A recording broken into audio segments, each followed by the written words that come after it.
My name is Christopher Ballone. I'm a trial attorney at the Dornick Law Corporation. I became involved in this case roughly a year ago.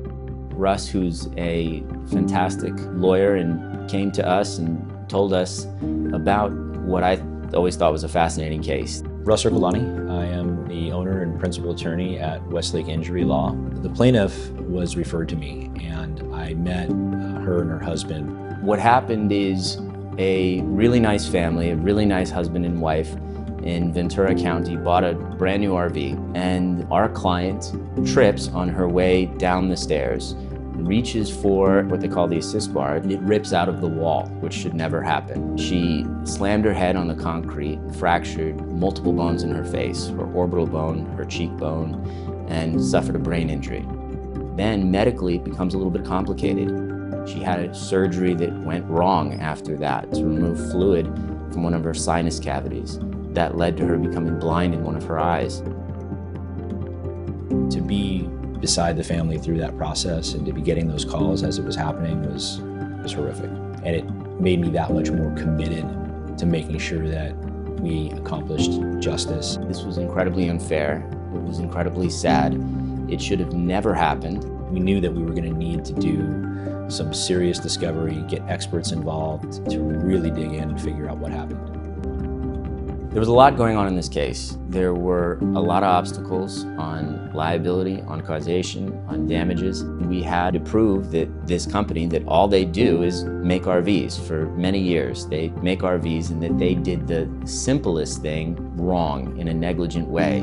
Once we figured out exactly what went wrong, what they should have done that they didn't do, then putting it in animation was key. Once DK Global came in and showed this wall opening up and the screws completely missing, it became really clear this was an absolute failure in the construction.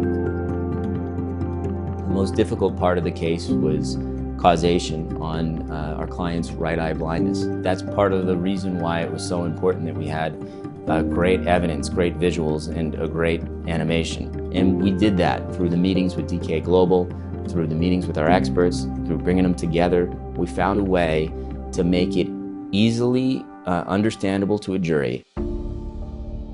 Preparing the animation, tweaking the animation over a period of many months made me feel probably more prepared than I've ever felt to be in a trial. There's no doubt in my mind that by showing them what we were going to show the jury in our animation, how cogent our theories were, that it added millions and millions of dollars to our ultimate recovery to help this lady. The negotiations in this case evolved from a point, as they often do, from insulting with how little they were offering us to gradually more and more. The more work Russ and I did, the better our case got, the better the offers got. The more we were able to get good expert testimony coming out in the depositions, the more we could go back and tweak our animation. And our offers that we got went up by millions and millions of dollars. The ultimate result in this case is something I think that Russ and I are both very proud of. It settled for $8 million. I know probably that we couldn't have gotten the result that we got without being able to show them the animation over and over again in our depots. It's going to make a meaningful difference in our client's life, what she can do in taking care of herself, what she'll need in the future, and what she can do for her kids and her family. It was, in this case, my first time working with DK Global ever. It was a really rewarding experience to collaborate, not just to say, hey, make us an animation, but to make it together. And ultimately, the whole idea, what it's all about, changing the complexion of this woman's life, taking a tragedy and getting a result that feels just. And we did it together with DK Global.